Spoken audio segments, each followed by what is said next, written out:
Hi, this is Rich Bevelhimer at Touchstone Business Advisors. This is the first of a multi-chapter installment of videos on selling your business. So let's get to it.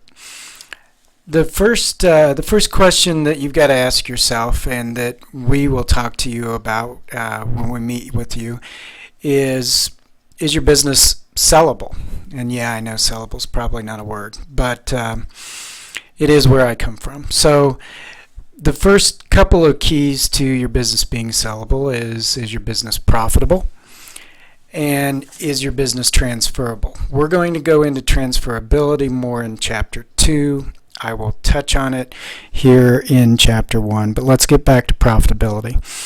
It may sound obvious, but the fact is that people are buying your business in order to gain access to the income stream that your business provides.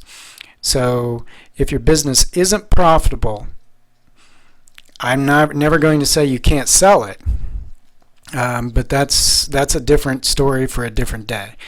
So the first thing is your business profitable? How profitable is it? And then why is it profitable? And how long has it been profitable? As I record this in early 2012, we're in the midst of a recession that we all hoped would be over 2 or 3 years ago, and it's not. So the trajectory of your profits is important. If in 2007 you were making $500,000 a year of net income, and then it dropped to 400, and then 300, and it's back to 400, a buyer is going to look at that trajectory.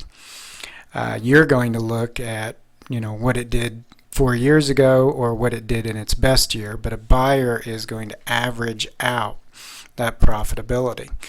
And let's look at profitability, what it means. It does not mean the net income that you show on your tax return. As most of you know, I'm a CPA.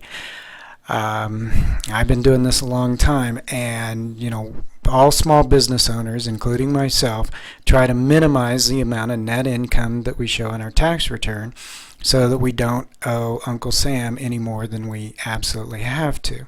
And there's a lot of discretion in a small business. So in terms of selling your business, profit is defined as seller's discretionary earnings, otherwise known as SDE. Sometimes it's called cash flow. The difference between SDE and the net income you show on your financial statements or your tax return are add-backs. Add-backs are taxes, depreciation, and amortization are the first couple of things, otherwise known as EBITDA, E-B-I-T-D-E, earnings before income, taxes, depreciation, and amortization. And if you've got a medium-sized business, you're familiar with that. If you've got a small business, you're probably not.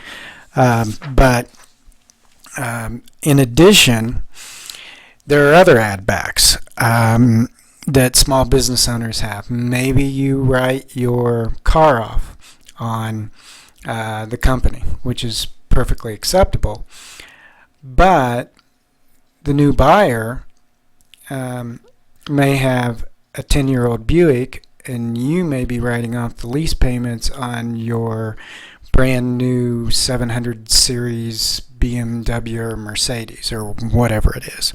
So you get my point.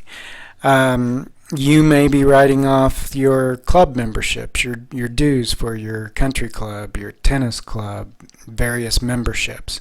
They may not have those memberships at all, or they may have different ones. So we add those back to get to the core profit of the business, less any of those discretionary expenses that you may have as a small business owner.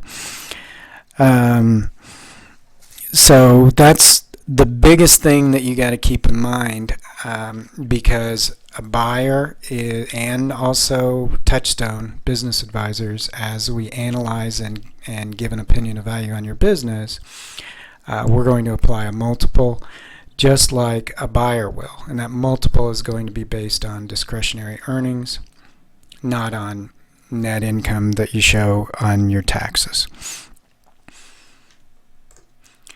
All right, and then I want to touch on transferability. We're going to get more in depth on transferability in Chapter 2, but is your business transferable? That's what the buyer really wants to know, but will never come right out and ask. And this leads us to Rich's rule number 1. Always keep in your mind what's going on in the buyer's mind. But if you do that as a buyer or a seller, you'll be a lot better off. That doesn't mean you have to agree with it.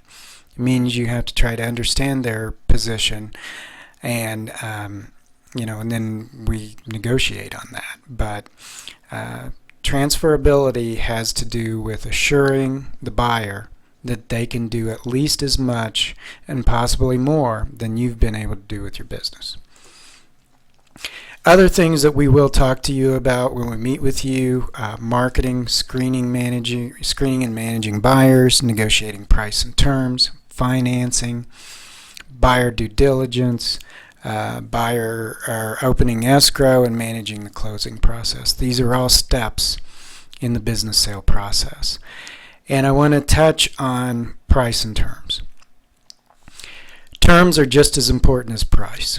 A lot of times you'll hear a guy say, I sold my business for $1 million. Well, what he doesn't tell you is that he sold it for $100,000 down and then $100,000 a year for the next 9 years.